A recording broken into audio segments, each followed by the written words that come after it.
Hi everyone, I'm Emily Wishall of Wishall Wellness Live in Alignment, and I am a certified rolfer and an embodiment coach. And this is my weekly Body Love blog. This week is how to help low back pain by releasing your quads. So you're gonna need a foam roller, and foam rollers, one thing I want to briefly touch on is there's different levels of density. Typically people are like, ooh, think of foam roller like it's really intense, it's really painful. And I'm personally a fan of, you can find some soft foam rollers, they're the soft density that don't feel quite as intense. They don't quite activate our systems as much and create as much like holding her breath through it, and actually help our body relax, which is really going to support the tissue and actually melting. So that's just a start.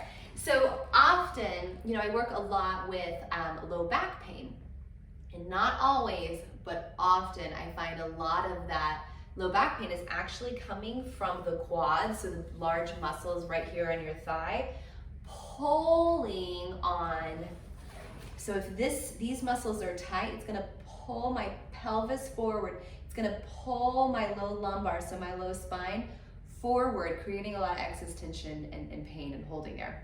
So rolling these out is really helpful. Like, yes, stretching is great, but I'm such a fan of myofascial tissue work, which is what you're doing when you're using, a foam roller tennis ball, because it actually helps the tissue to melt. So I'm gonna show you, we're gonna just start, let's see, I'm gonna do actually my left leg. So if I were to do one leg at a time, what I would do is, if you've never foam rolled before, I'm gonna talk you through this. If you have foam rolled some, this might be kind of basic, but stay tuned or scroll till a little bit later, because I'm gonna give you some new specifics that maybe you've never thought of when you're foam rolling to work with. But if I wanna roll out my left quad, so my right leg is gonna come out, I'm gonna be bent at the knee. Make sure you can see this. And I'm gonna bring the foam roller. I'm gonna do my right leg so you can actually see it, but my left leg is coming out, bent to the side. I'm on my right leg, so I'm gonna be on my forearms. Pay attention to not like overly compress your neck or hold any extra tension there. But then I'm just gonna press into my forearms to roll myself back and forward. Now you might want to do this on softer ground other than a hardwood floor, because it kind of hurts your elbows. But what you're going to look for is pay attention to when you feel like right here, I'm in a spot that I feel like, wow, like I have a little bit more sensation, the tissue feels a little denser. So I'm going to spend a little bit longer there. Yes, I'm going to roll back and forth on it, but I'm also just going to find this spot and I'm going to hang out. And as I hang out, I'm going to see how much tension I can release overall in the rest of my system. Of course, I'm gonna have to have some tension to hold myself up in this, but I'm gonna notice with my right leg, like, are there some muscles that I could release? Like, what in my quad is holding on that can maybe let go to really help that tissue release? And then just rolling it again. My quads are sore. And paying attention as you're rolling. So as you're rolling in general, the muscles of our upper leg, super generally speaking, we have our quads, we have our adductor muscles, and then we have our hamstrings in the back. What happens with time, repetitive movement patterns, injuries, etc., is our muscle groups, and even actually within the muscles themselves, but they start to move as one unit as opposed to being able to move independently of each other. And what's happening is the fascia is actually becoming overly rigid in those areas. So it's having those muscles move more in clumps, and we want to help restore elasticity, which is what this is helping to do.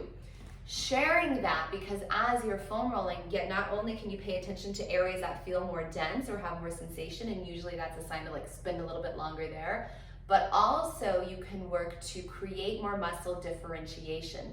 Meaning, a place I'm not a fan of rolling directly on the IT band. I think it's a waste of time personally, and I think it's also just really painful, right? Like it takes supposedly 200 pounds of force to make a difference in the IT band. You're not gonna get 200 pounds of force from rolling on a foam roller. You're just gonna be like in a lot of pain.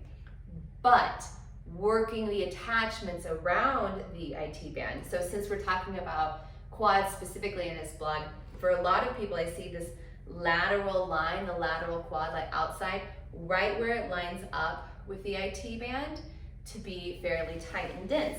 So to think of getting specifically along that area, for me, you know, I happen to know like my left side, that line is a lot, it's tighter, and it actually goes all the way up back. Okay, I got cut off because I got a phone call.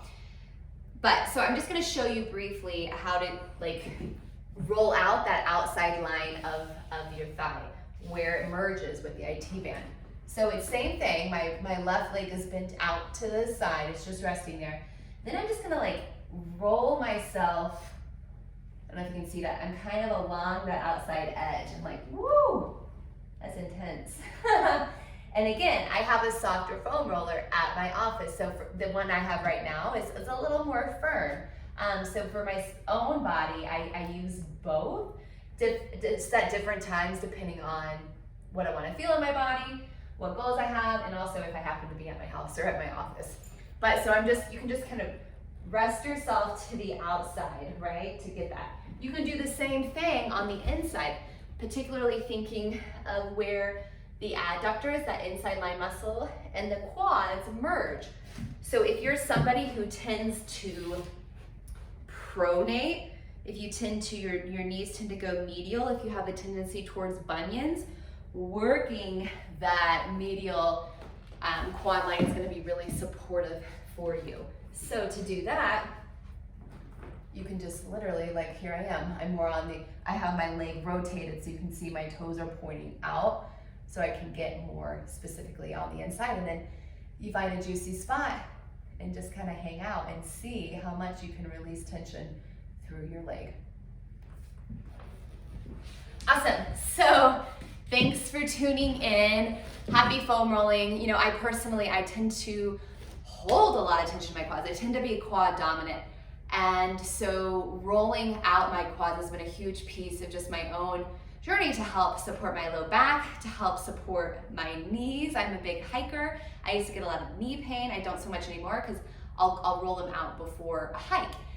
Or sometimes even just like before a workout or a run, I'll roll out my quads and then do some glute activation, meaning I'm working to activate my muscles, turn those on to help release that pattern of quad dominance and help my glutes turn on more. So anyway, reach out if any questions come up. Happy foam rolling. And this is my weekly Body Love blog this week on helping low back pain through releasing your quads. So take care.